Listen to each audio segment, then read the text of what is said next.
Good morning and welcome to the Tap Into It podcast, where each week I have the ultimate pleasure of introducing a professional working in their area of genius.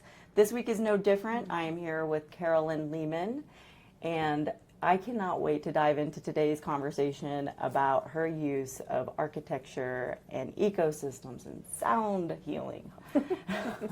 Thank you for being here. Thank you for the intro. The way that you and I met is probably one of my favorite stories of 2025, so yeah. maybe we'll weave that in there. But I'm just encouraged to have learned so much about you since that day that we got to meet, and about celadon and what you're passionate about right now.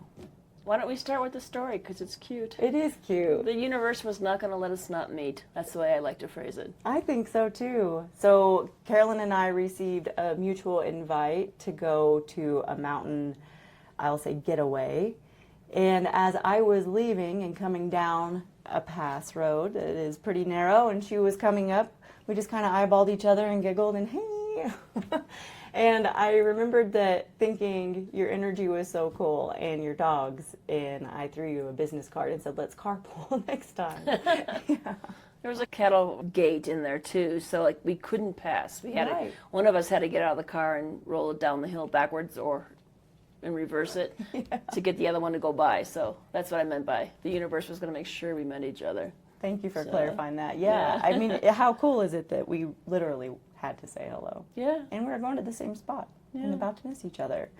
And it's those instances that I think make life so much richer, sincerely. And it has brought me you as a friend and as somebody that I admire that's doing work in a way that is healing that we're not all talking about so much.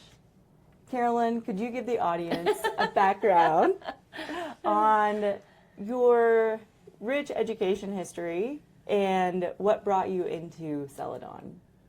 Originally, I thought I was going to be a veterinarian. You know, when you're in kindergarten, someone says, what are you going to do with your life?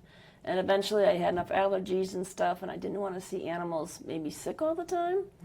But I just got this idea how much I spent time with nature and land, and I put the two together. I've got a science background, a bit of an art background, one of 5 girls, and so I was the one right in the middle, and I had both of those. So I chose landscape architecture, which grew into architecture, and then eventually having that as an underpinning.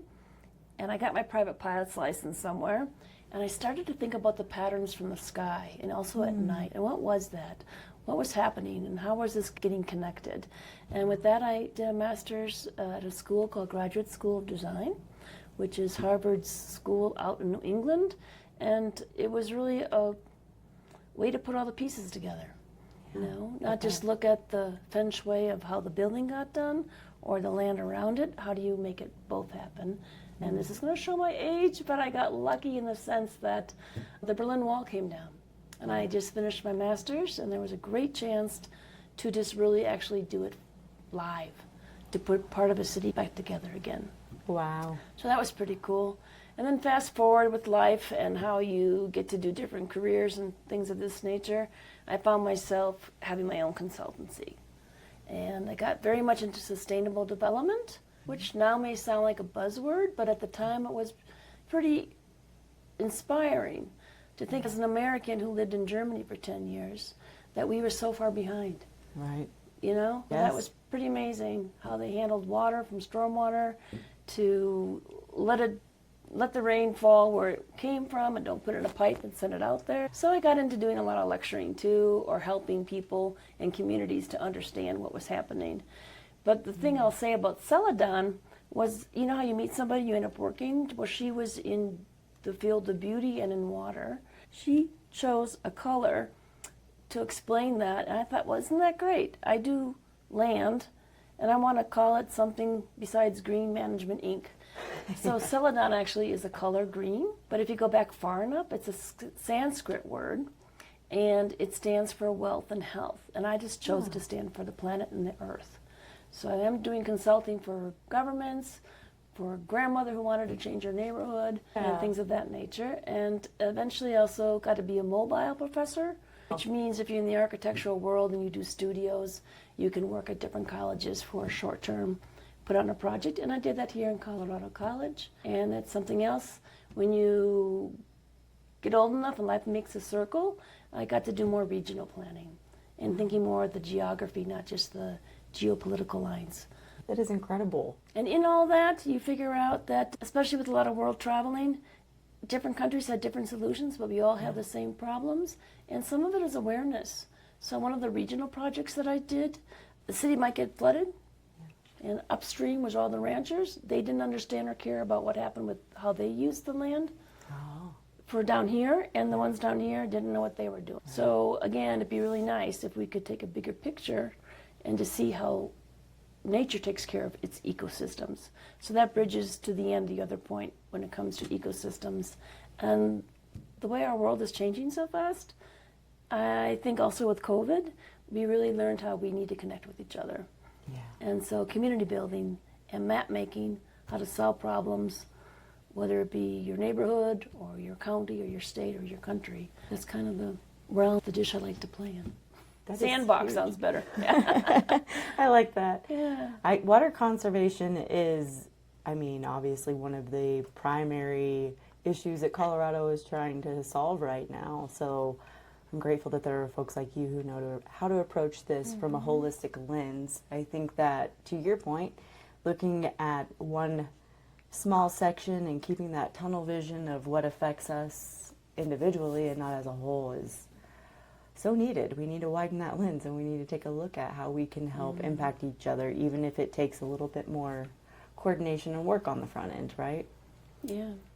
And you also look at these initiatives with a creative lens that I find to be really refreshing too. So one of the things that you and I have talked about recently is the use of sound frequency for healing. And I know you have celadon, but I also know you have this other effort. Would you give us some insight into that? Do you want a little bit of a story? I do. On how this Always. got started? And I've been living the last decade up in Montana. Kalispell is very close to Glacier National Park, and it sounds like the movie. A river runs through it because we really had a river in the backyard, the Flathead River. One of the tributaries went through there. And it was just before COVID, and I mentioned that again because there was a shift and a change in how people kind of connected or didn't connect. And our property was large enough, good 40 acres. But what was interesting, though, is every time I went down there to where the river was, I was also taking a drumming class. And I also took a singing bowl class. And I didn't really put it together until I go down in nature and play with it. And when all the college kids had to come home one particular weekend out of nowhere, I just said, grab an instrument. I don't care what it is. You know, I got the son with his electrical guitar. I had the daughter with the cello. Somebody else took the rain stick because they didn't play any instrument. And we just made a cacophony of noises. And we just went down by the river. I had, through this class, I had made a big medicine wheel, more traditional, indigenous, you know, with the north, the south, the east, and the west. We kind of had that a little bit as our guide. And then I just asked for everybody to be silent. And you could actually hear the geese's wings and heartbeat as they flew over. I'm not trying to be like Disney, like a cartoon, like everybody came out, the chipmunks and everything, but they did. I mean, the herons were there. The deer was kind of one crossed through the river at the time. And I just kind of started to get this idea, like, nature does have its own frequency, so do we humans. But what could you do if you took the real honest-to-goodness science of a sound and you could use it to help manifest or accelerate its growth or its healing, such as a timber forest, you know? Or what about water and helping it be more clean?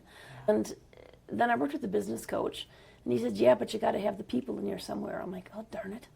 All right, I get it. It is a retreat in sense you could do with having people come and feel better, but I like to think of it more, like you said, holistically, that there's synergy and there is a comfort in communion, I guess is a better word, that the nature and the people are healing each other. And so we'll see what happens with that. Real time. Yeah. Which is incredible because where we start to talk about cultural appropriation in some of the retreat spaces and people going there and having no idea the implications in the environment when we're going into the jungle unguided by locals and things of this nature, and to have a way to give back to the land itself and the ecosystem. Wow, I love that idea. And I forgot about soil. Yeah. Because organic matter does matter. Yes, it does. And so you can just imagine where you can put the probe in the soil. You got the right frequency.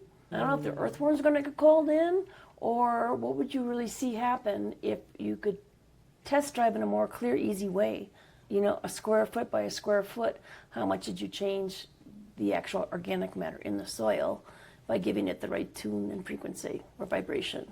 I love that. So that's another area to go, and you can see how that could manifest itself.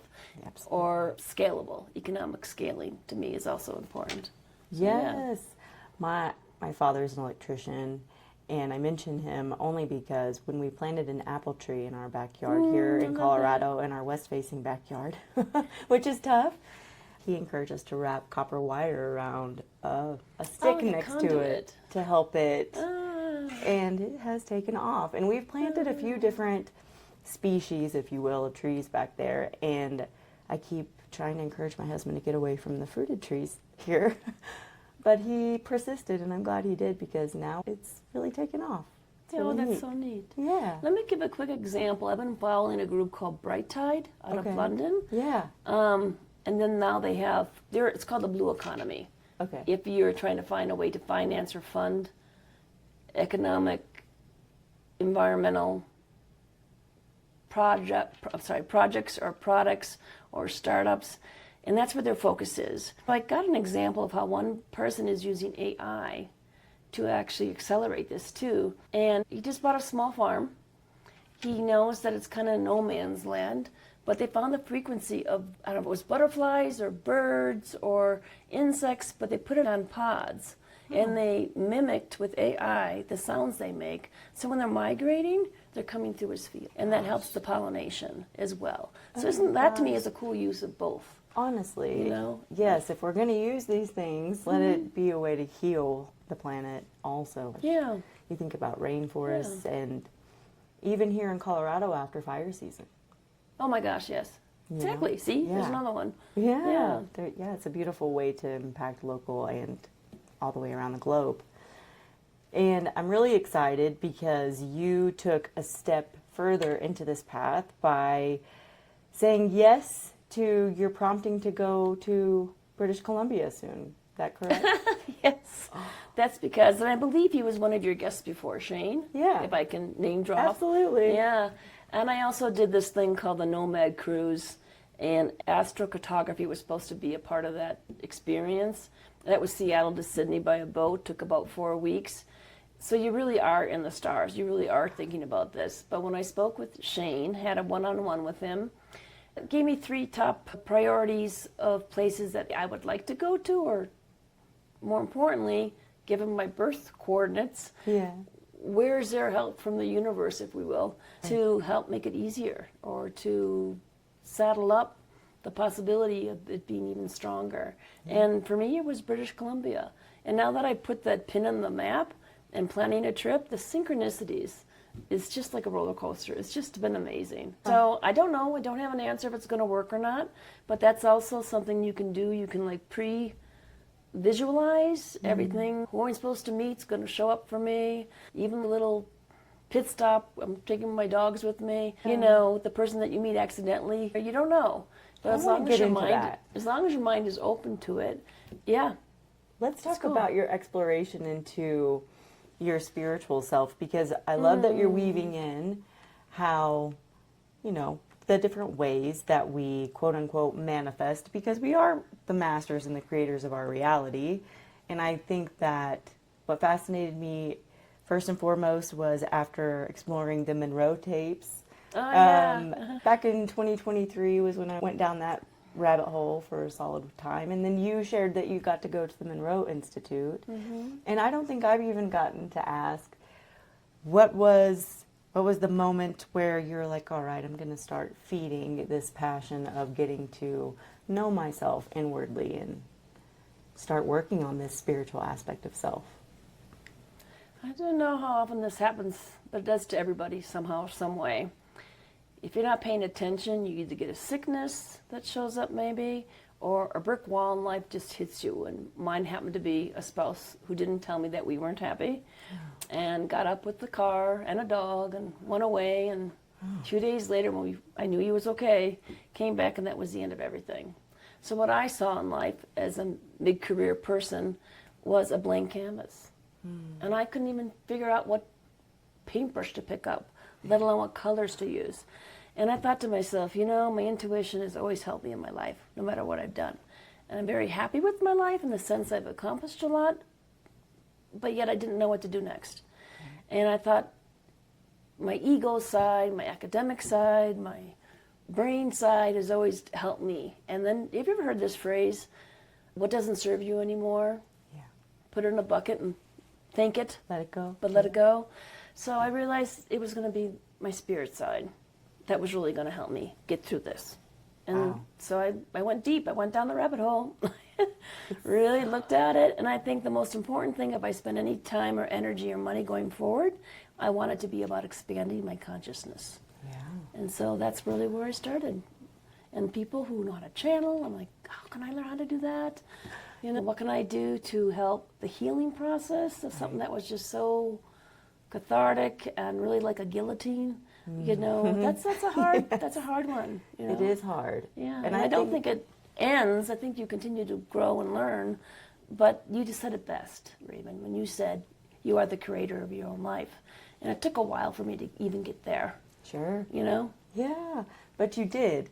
And in my own experience, as I've shared with you and many others, the brain injury for me after an auto accident was what brought me out of the ego. What a powerful thing to be able to say, is this serving me still? Yeah. And make a decision, because I picture Bambi in those doe legs when you're trying to just shift from the ego and then allow, right, is what we're doing, allow ourselves to embrace this consciousness, this thing that is within us and also all the way around us, and finding ways into these practices of, like you said, following the promptings or being willing to have conversations with other different people. It's an evolution, it's a process. It doesn't happen overnight, right? But I think that what fascinates me most is the flavor of the things you chose to dip your toes into. Because, some clear ones are also with the body. Yeah. So breath work, soma breath work, Ayurvedic, the Kundalini. And again, we're using spirit, but we're also using our bodies and our mind. The Dr. Joe Dispenza, the Heart-Mind Institute, connecting the brain with the heart, being able to sync to Mother Earth, Mother Gaia, as well as use the cosmos and figure out how to bring in to yourself and through yourself. And that's what I think, too, about abundancy. That's also a mind shift for me. It is. And it goes back to that word celadon, health and wealth of the planet. It doesn't always have to be about what's in the bank account. Right. And for me, if I've got something left to still give, I want to still try to help the environment. There's a lot of other humans helping humans. That's all good. I still want to do that too. The animal kingdom kind of also showed up for me. I didn't realize that little person who wanted to be a veterinarian, there's still a calling for that. There's still a dharma in there for me, but it's in a different form. And then the other one was hypnotherapy. How can I get rid of some of those things I don't want to have anymore? What can I do to learn? And I never was very good at getting certified for something, like I did for life coach, but I really don't want to be a coach. I just wanted to do it for myself. Yes. So I learned a lot of these things just to be self-help, if you want to call it that. So yeah. I agree. When I started on this path and started Reiki, I had no intentions of doing it for others. As a matter of fact, I was very firm. I just want to learn this for myself, you know? Yeah. And that's kind of how it starts sometimes, and not for everybody, to your point.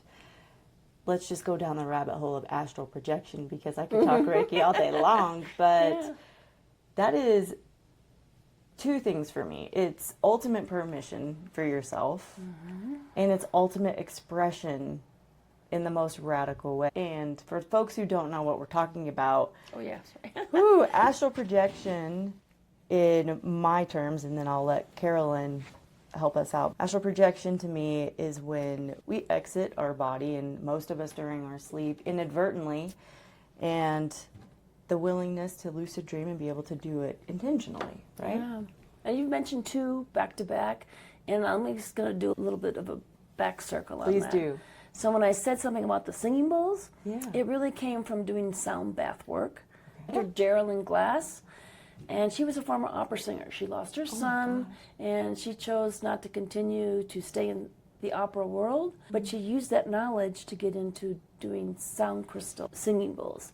And that actually really helped my nervous system, just like a Reiki would do, or just like acupuncture would do. And maybe that's when the first clips or little notches on the oh, hey, what can I do next thing was very important for me. So when I got into the sound frequency, and I'm a little bit on the nerdy science side, I really got specific with it.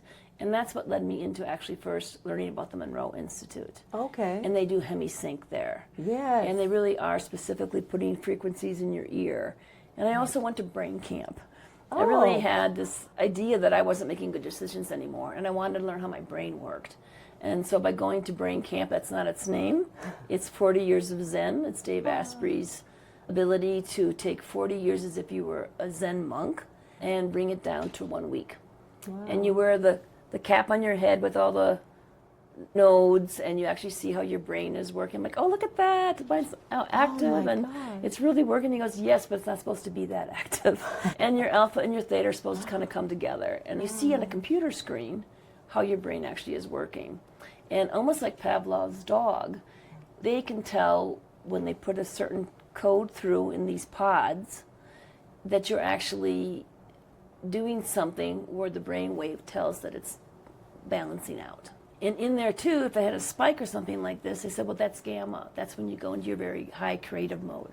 And so you learn these terms, you learn what it's doing, but by and large, by the end of the week, it's like sine and cosine. You do see that you figured out how to work with your brain together. And when I use Pavlov's dog is because there's like a ding in the ear that you learn that, oh, you must have gotten close. And it was unusual. It's hard to tell this quickly, but it's when you gave somebody 100% forgiveness. And somehow your brain and your body has a signal, a wave signal, when it's working that way. And so that was another reason. Like, would I really ever forgive this spouse of mine 100%? And if I didn't, could I move on in my own life? So that was like a stepping stone. And in there, I also had, I forgot to say this, 4 near-death experiences, which we call NDEs. Oh, well, we're not going to just glare over that. No, it's okay. But it happened like within 2-3 months. So I knew that there was a purpose for me to still be here. And then when you jump into the astral projection, another word that people use is OB, out-of-body experiences. And even though I did lucid dreaming first, because with the Monroe Institute, I actually started to learn through taking a coursework. There's practice you have to do, just like anything. And one of the classes was bending the spoon. And I could bend my spoon. And I was pretty happy. I love that. I know. And his name is Luigi Scambarella, who I got to know, but I just end up loving this man's voice. And so when he was coming in from the UK to go teach at the Monroe Institute, it's one of the few times where you do something backwards, maybe, where you go because of who's teaching it. And then I looked up what he was teaching. It was lucid dreaming. I'm like, wow. I had to Google lucid dreaming. But I have to say, that was the most incredible experience, not only because it was the real sound coming in boosts, it was also a tool in the toolbox. If I was having, like, menopausal trouble with sleep, Sure. I now can almost click it on and click it off in terms of my sleep. Wow. And through that, I learned about astral projection, because one of the Institute's favorite phrases is, you are more than just your body. It's written on the wall. Yeah. You see it out in the stones. So I'm taking a course right now with a woman called Jade Shaw, and it's a 3-month program, and we do go into these stages, but there's actually real protocols. There's a way to learn how to do it. I mean, some people have it as kids, right? We didn't even know we could do that. But now that you want to do it on call or on demand, it doesn't quite happen that way for me. I don't think for most people. I'm glad you said that, because bending the spoon, the first thing that came to my mind is, yes, I believe that. Mm-hmm. I believe you did that. And also, can we maintain the state of that neurochemistry and those brain waves to be able to do that on call, right? Probably not. Mm-hmm. Just the same as we have to condition ourselves, if you will, to be able to drop into meditation and turn on sleep. Now that is something. You've got something there, ma'am. And step into, Raven, if there's something you want to say too about your own Thank you. situation and how you learned to work with your brain in a different way. Not that it's just up there in our skulls. It's actually something that you can build a relationship with. I think I learned that too. It is. I think that the most interesting part in any of this work that is working with consciousness, the first is being able to just self-identify the subtlety that is your own voice. That way you can get deeper into this rich work. Thank you for giving me that space. It's just fascinating to me that other people are not only embracing this work, but people of all kinds are being drawn to this work, and that we're coming to it for our own reasons, but we're finding that collectively we're expanding consciousness together, right? Yeah. Have you heard the phrase up-leveling? Like the planet is up-leveling, its energy is. I think it was amazing in one of the courses that I was taking to actually see live photographs of sacred geometry. It's also shifting and changing. That's what I heard. And I can prove that, you know. And so if you find yourself having a bad day and you can't quite figure out why, was it the weather? Was it one of your kids or your dog or something? And you also realize, like, oh, I know what it was. My heart rate went way up somewhere with going to just a regular annual medical exam, right? Sure. I'm like, I don't know what's changed. I keep myself healthy. I do my workouts. And you also might even find out if somebody wanted to scan it or figure it out, our bodies are changing too, not just our minds. Right. You know? Yes. So I think it's kind of exciting. This is a bit of a segue, but I raised my kids myself here and there making a vision board. And then I kind of stopped doing that and I just chose a single word for a year. And in there, I also might throw a few things like goals that you want to accomplish. But I can put mine out now to like maybe I'm going to be living to 90 or 100. And I add now, I'd like to have a good conversation with a good alien. There you go. You know? Oh so my God. My kids laugh at me. They're done with college, but they still laugh at their mom. They're like, that'd be fun.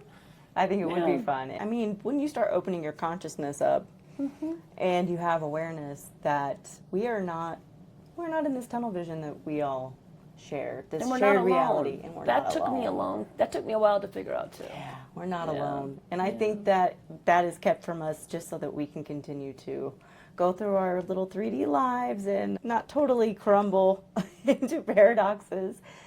There's a reason, right, that it has been designed this way and orchestrated this way, but to your point, it's changing. And I think that we all want the change. Most folks that I've talked to, at least, are encouraged by it. But to be honest, hearing that sacred geometry was naturally shifting, that felt a little unsettling for me. I'm not sure why. Maybe just because we get comfortable in our patterns. And it is a pattern. And it is a pattern. Yeah. Yeah.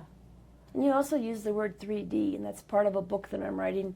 Kind of do it in 3 sections. The first section is like the hero's journey. The middle is like, what did I do? Because when I started to think about it and I look back in some of my journals, I'm like, oh my gosh, look at all the things I started to study and practice and do. But how do I implement that into what I want to do next with my life? Or the journey that I'm trying to co-create. I'm really big on the word co-creating. Yeah. And I call that living life in 5D. And what is that about? You hear the buzzword now a little bit more often. Right. Maybe I should have got my book out 2 years ago. I don't know. But so I'm looking at that too. And that's part of the trip to Vancouver. Yeah. You know, it's like I don't have an answer, but I also don't want to use fear to stay where I'm at. If the signs are showing me that you're not moving. So, and I'm not getting younger. So I'm going to go play with life. Let's talk about that, because there's an institute there that you're going to get to visit. Is that correct? Yeah, there's a couple things. One's actually a college, a university, so it's kind of like, can I earn some money? Can I go back and maybe put some science and some research behind all this too? Would it be smart to finish that doctorate that I started 20 years ago before I had kids? You know, like that. But there's also another place up there called the Hollyhock Institute. It too has its own vibe, and it's just got its own kind of sense of sacredness. I don't know how to explain that. Kind of deeper in the woods. You got to take a ferry or two to get there. And the other one is too, just again, something that popped up. A woman who I thought lived in Germany had family in Vancouver Island, and she says, well, do you know about this guy called David Serger?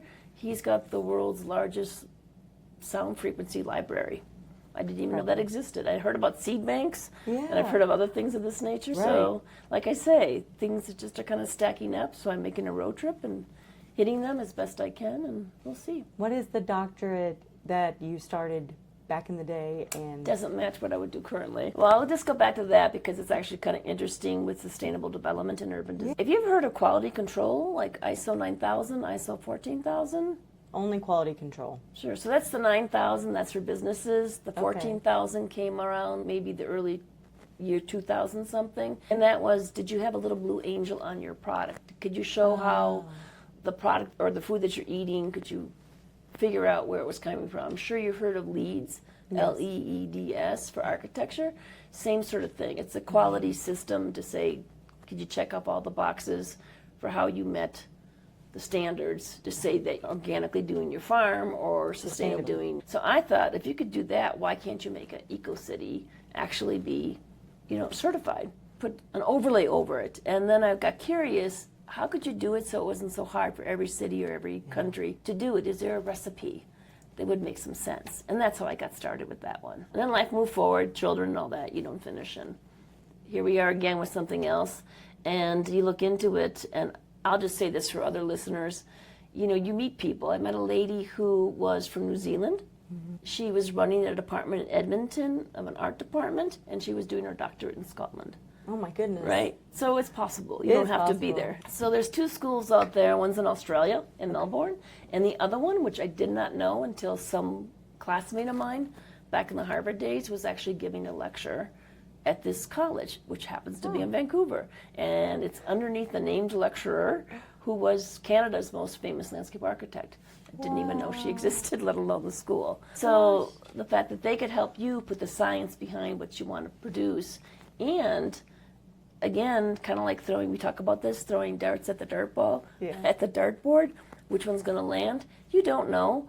But if you're used to creating projects or you want to build community, for me, obviously, I'm aging, so I want to know for other empty nesters, other elder orphans, what is it that you could do instead of just doing the classic senior retirement center, right? Yeah. Why don't you build the community and create it so that it has the urban spaces to it, or I don't want to just say urban, but you're doing something with farming, you're doing something with the park system, or you're doing something with food that brings you together to be the community of like-minded people. Yes. I don't mean it has to be a co-op either, but some of these things can be done together. Agreed. Crosshairs, I like to have that word, I don't know why, but yeah. I think that would be an amazing initiative, and so many folks, as you say, empty nesters and people just going through big transitions, period, in life, want to be a part of something, and so many of us do want to be in nature. I mean, I'm in Colorado, so maybe we're a little biased here, but so many Montana folks. too, Montana. It's just having your hands on the dirt and folks having a purpose and a cause, I think, is incredible. And you get to see the fruits of your labors. Something that I think is going to be very valuable in the next decade or so after having raised kids through COVID who were online educated and just so much technology, right? Getting back to how can we plant seeds and then cultivate them and watch them grow slowly. Yeah. So let me throw another one at you. Please. So one of the things I did to try to find some part-time work to cover things is I was discovering myself and discovering where I could still be useful and have a flow of income from it, is I did substitute teaching down in Harrison District 2. Okay. And that was really quite eye-opening because I thought there's such a high percentage of autism kids in the hallway, 40 in one school. How can that possibly be? Turns out there is a program, just like Wisconsin had one for autism as well. There's one here in Colorado. So you do have a higher percentage. But when you start to work with some of these students, the high-functioning ones are the ones that are on a different spectrum where they can be violent. That was a little bit also eye-opening. And in that, this is truly a double segue, if that's such a thing in life. I ended up training one of my dogs to help be a service animal, to actually read that energy. Yeah. And she really has. But one of the things when you get through to a student, and it doesn't have to be autism, but in this case, I have an example to show you or share for just a second what I'm talking about. And I don't know enough about the indigo children or what these things are coming, but I still go back to this whole thing with land, art, and science as a potential school or institute. Is some people have this incredible way to express themselves. Maybe they're prodigies of music, of a real instrument, or with sketching, or with graffiti, or their spoken word for poetry. Who knows? But do they have a place to go to actually take that time out in their life to study it and have mentors or tutors in this nature? So one example is one afternoon they would call it, I forgot what they say in the teachers who are assigned to some of these students, almost like a whale, they're going to blow. It's like that. And I didn't know how to read that at the time, but they knew. And so there was a boy who was about to do this. But if you looked at the sketch pad that he had, it was a beautiful scene of a city. And the other teachers were busy, so I sat down next to him. Remember, I'm just a substitute teacher for the day. And I asked him if he knew what that might look like if he was a bird. And I said the actual word is aerial. They do love words. And so we took another piece of paper out. I drew a little sketch for something, just like a little scene. And then I tried to show how we interpret that in architecture as an aerial or a bird's eye view. Oh. I am not kidding. This young lad, this boy, maybe fourth grader, he took this intense scene that he had drawn, like vertical buildings, so 2D, and he started to get the sense of it. I said, okay, let's walk through here. What would this be? And then he figures out how to make the top of the building, how to put, whatever he was seeing, whatever he was viewing. It was still his creation, but with a little help and encouragement to show him another way to look at what he had just drawn. Next thing you know, half an hour went by and he never blew. So, what can we do with that? Well, what is it that there is such a higher propensity of children who are coming into the school system? And it's not about intelligence. It's like we have not figured out how to maybe communicate with them. Correct. And their nervous system. Yeah, and how could you figure out design and art or science to find a way to connect with that? I don't know. I'm just throwing the question out because it's an interview. It's an amazing question. And, we recently got to go on a walk in Black Forest, and we passed by the School in the Woods. Oh, right. That's a great example, yeah. And you had shared another example. Yes, I just think it's great here in Colorado Springs in District 20. There's a lottery system for kiddos to be able to go to fourth grade at the School in the Woods in Black Forest, and they get to learn agriculture, and they get to learn about the bee colonies. They have a bee colony there, and it just seems like such rich education. Because to your point, I wanted for my kiddos so badly to do that because I just knew that getting out of the fluorescent lighting and getting into the dirt, into some experiential learning, it's so much richer. And that's what you offered that kiddo was experiential learning because you had that lens and he did not. And it is being able to offer a different way. And that's what you're talking about. And I know that you mentioned these other institutes, but you've talked about if there was an ultimate goal, having your own institute or university, would you, let's say in the spirit of manifestation, let's talk about what that looks like. And also Waldorf, for those who aren't familiar with, that's a German system. Well, maybe it's more than German, but and we also found out that we both put our children through a Montessori at a young age. Again, the math still adds up, gets you the same number, but it's just a different process or a way to use our brains or a theory system to get to the same answer. Yeah, that is kind of fun because when you have to do visualization, you have to go out 30 years. I actually picture my now probably young adult kids fully in their careers being by my side, part of this institute, and we're there with the ribbon cutting because we found the land, we found the water, we found the place to kind of have a school. Just kind of like graduate school of design is for architecture, urban design. What would it look like if you were the Rupert Sheldrake's of the world and you had more science-based interest, yet his son wrote Entangled Life, that is Merlin Sheldrake.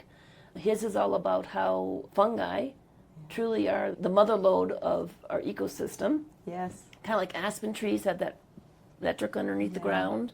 And then Cosmo, which is the other brother, he calls himself a acoustic recording artist. And we talked about sound banks.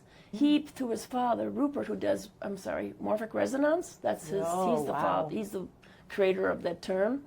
He can go get a sound of a whale. He can get the dodo bird, whatever. He can get extinct sounds. Oh, wow. And you can also, like we did, working with him once, put a probe into the tree, you put the earphones on, and you can actually hear like capillary action. And he'll use that sound, and he'll make a song out of it, kind of like Jacob Collier, if you know who that is.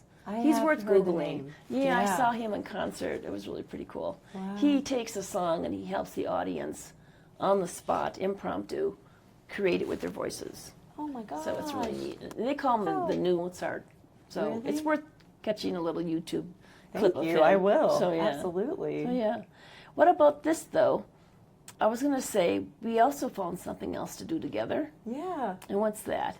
We're working on our books. I know. Yes. Finally getting it off the vision board and into reality. That's right. I'm really excited to be a part of that. And thank you for the invitation. Yeah. I'm really excited to join Yvette in her beta program for authoring your own book. And the education that I've seen thus far is so rich. I'm really excited to get started in May. And yeah, like you said, take it out of the vision board and bring it into reality.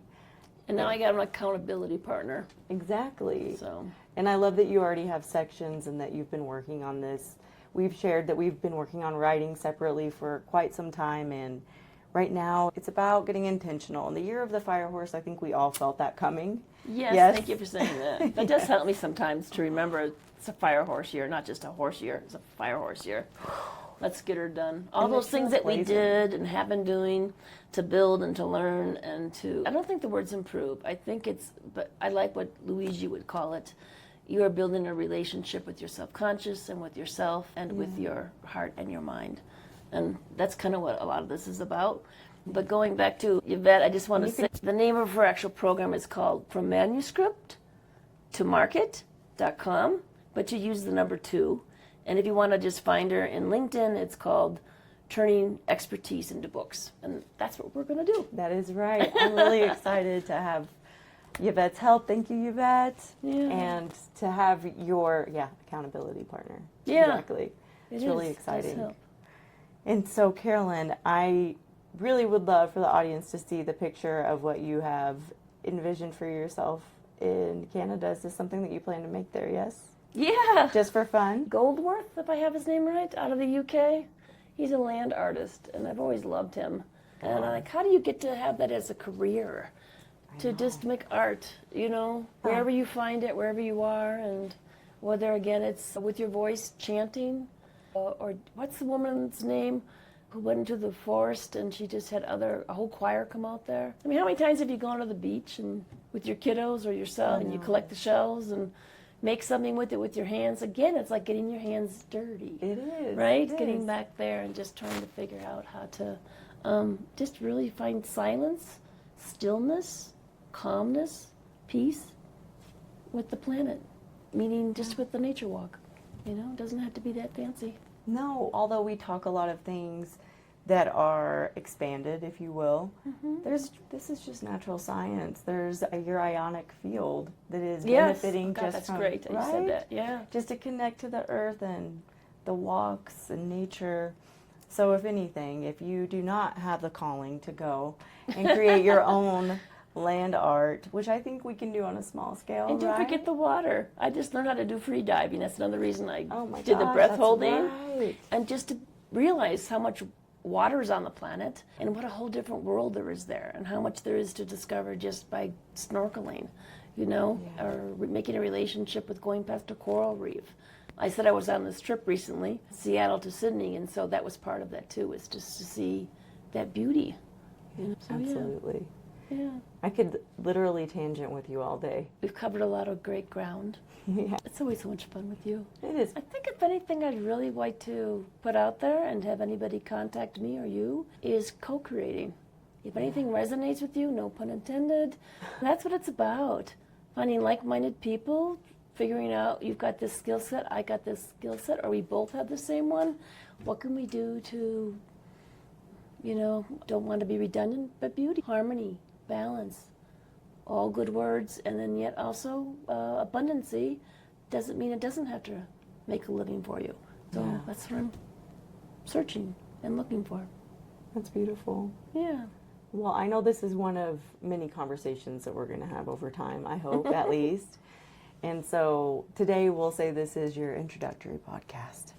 And we'll get to have you back, I hope, maybe after Vancouver to hear how everything, Exactly. how the trip went. And Did I catch the ferry? Yes, all of the wonderful people that I know that you're sure to meet along the way, which is really, it's about the journey, right? We can have these big goals, but it's about the ride. Yeah. And I'm glad you're on this ride with me, sincerely. Thank you.